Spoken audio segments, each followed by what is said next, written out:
Hello students, आज हम अलाउद्दीन खिलजी भाग 5 पे बात करेंगे।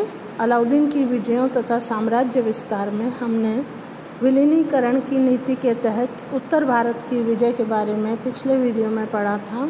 अब हम आज दक्षिण भारत की विजयों के बारे में जानकारी प्राप्त करेंगे। आज हम डिस्कस करेंगे। अलाउद्दीन खिलजी ने दक्षिण भारत में उत्तर भारत पर अधिकार स्थापित कर लेने के बाद दक्षिण प्रायद्वीप को जीतने का निश्चय किया। वह पहला मुस्लिम शासक था जिसने विंध्याचल पर्वत को पार करके दक्षिण प्रायद्वीप को जीतने का प्रयास किया, किंतु दक्षिण भारत के राज्यों के प्रति उसने जो नीति अपनाई वह उसकी उत्तरी भारत के प्रति अपनाई गई नीति से भिन्न थी। वह उत्तरी भारत की तरह दक्षिण भारत को जीतकर उस पर सीधा शासन स्थापित करना नहीं चाहता था। वह केवल यह चाहता था कि दक्षिण के शासक उसकी अधीनता स्वीकार कर ले और नियमित रूप से उसे वार्षिक कर भेजते रहें और अधीनता तैयार कर ले। अधीनता स्वीकार करने की शर्त पर वह उनके राज्य को उनके ही अधिकार में छोड़ने को तैयार था। अलाउद्दीन के दक्षिण भारत पर जो आक्रमण हुए उसके प्रसिद्ध सेनापति मलिक काफूर के नेतृत्व में हुए। उसने एक के बाद एक दक्षिण के सारे राज्यों पर आक्रमण करके उन्हें पराजित कर दिया। सबसे पहले 1306-7 ईस्वी में देवगिरी पर वह आक्रमण करता है और अलाउद्दीन ने 1306 में मलिक काफूर के नेतृत्व में एक विशाल सेना देवगिरी पर आक्रमण करने के लिए भेजी। देवगिरी पर इस समय यादव वंश का राजा रामचंद्र देव शासन कर रहा था। रामचंद्र देव ने पिछले 2 वर्षों से दिल्ली को वार्षिक कर देना बंद कर दिया था, अतः मलिक काफूर को रामचंद्र देव से वार्षिक कर की पिछली सारी बकाया रकम वसूल करने के लिए कहा गया। मलिक काफूर रास्ते में लूटमार करता हुआ देवगिरी पहुंचा और रामचंद्र देव पर आक्रमण करके उसे युद्ध के लिए बड़ी सरलता से पराजित कर दिया। पराजय के पश्चात रामचंद्र देव ने आत्मसमर्पण कर दिया और जब वह अलाउद्दीन की अधीनता स्वीकार करने के लिए तैयार हो गया और उसने प्रचुर मात्रा में धन मलिक काफूर को दे दिया तो उसका राज्य उसे वापस लौटा दिया गया। इसके बाद देवगिरी में प्राप्त विशाल धनराशि तथा हाथियों के साथ मलिक काफूर दिल्ली लौट गया और वह अपने साथ राजा रामचंद्र देव को भी दिल्ली ले गया।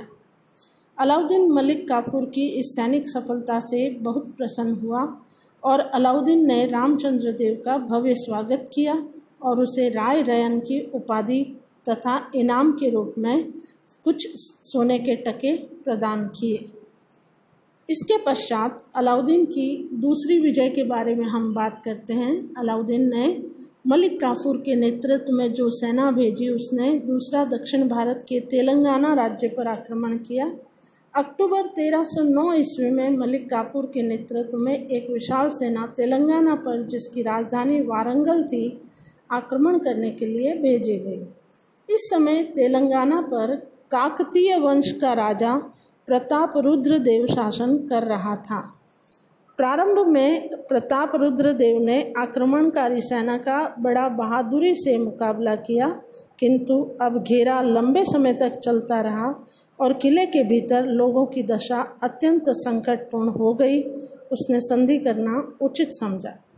मलिक काफूर ने अलाउद्दीन की सलाह के अनुसार राय से उसको सारी संपत्ति की मांग की, जिसे प्रताप रुद्र देव ने स्वीकार कर लिया और अनेक पीढ़ियों से संचित सारा राजकोष मलिक काफूर को समर्पित कर दिया।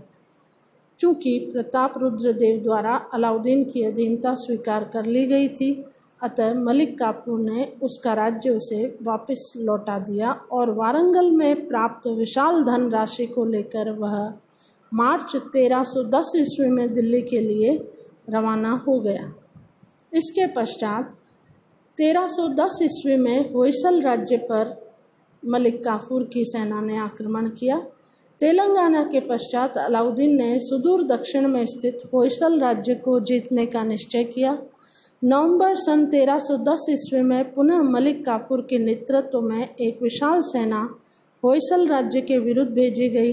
होयसल राज्य पर, जिसकी राजधानी द्वार समुद्र थी, इस समय वीर वल्लाल तृतीय शासन कर रहा था। उसने कुछ छुटपुट युद्ध के बाद संधि करना स्वीकार कर लिया। वह व्यक्तिगत रूप से काफूर के सामने उपस्थित हुआ और उसने सुल्तान अलाउद्दीन की अधीनता स्वीकार कर ली तथा नियमित रूप से वार्षिक कर भेजने का वादा किया तथा अपना सारा खजाना और हाथी काफूर को सौंप दिए। इसके पश्चात पांडे राज्य पर अलाउद्दीन खिलजी की सेना ने आक्रमण किया। द्वार समुद्र से मलिक काफूर 10 मार्च 1311 को पांडे देश को मुस्लिम माबर के नाम से भी जानते हैं के लिए रवाना हुआ और जो दक्षिणी प्रायद्वीप के अंतिम छोर पर स्थित था। मलिक काफूर द्वार समुद्र से पांडे राज्य के लिए रवाना हुआ और रास्ते में लूटमार करता हुआ पांडे राज्य की राजधानी मदुरई पहुंचा, किंतु राजा वीर पांडे इससे पहले ही वहां से जा चुका था। काफूर ने नगर को लूटा और अनेकों मंदिरों को नष्ट कर दिया। इसके पश्चात उसने बड़ी तेजी से वीर पांडे का पीछा किया, किंतु काफ़ी प्रयत्नों के पश्चात भी वीर पांडे को पकड़ने में सफल नहीं हुआ और इस तरह पांडे राज्य ने अलाउद्दीन की अधीनता को स्वीकार नहीं किया। धन की दृष्टि से मलिक काफूर का सबसे सफल आक्रमण था, क्योंकि यहाँ इसके पश्चात उसने हिंदू मंदिरों को नष्ट कर कई जगहों पर अथाह धन संपत्ति को लूटा। इसके पश्चात मलिक काफूर के नेतृत्व में अलाउद्दीन की सेना ने देवगिरी पर दोबारा आक्रमण किया। 1312 ईस्वी में देवगिरी के शासक रामचंद्र देव की मृत्यु हो गई और उसके बाद उसका पुत्र शंकर देव, जो सिंगन देव के नाम से भी देवगिरी का शासक बना। शंकर देव प्रारंभ से ही तुर्कों का घोर शत्रु था और मलिक काफूर ने इस पर दोबारा आक्रमण किया और इसके पश्चात अलाउद्दीन की सेना ने मलिक काफूर ने पुनः देवगिरी पर आक्रमण करके वहां पर विजय प्राप्त कर ली। इसके पश्चात शंकर देव को भी दिल्ली को मलिक काफूर ने दिल्ली में ही रहा और देवगिरी को अपना मुख्यालय रखा। इसके पश्चात अलाउद्दीन खिलजी की हम बात करें तो ये कह सकते हैं कि इसकी दक्षिण नीति काफ़ी हद तक सफल रही। दक्षिण भारत के लगभग सभी राज्यों ने अलाउद्दीन की अधीनता स्वीकार कर ली और सारा खजाना उसके सेनापति मलिक काफूर को सौंप दिया और वार्षिक कर भेजना स्वीकार कर लिया।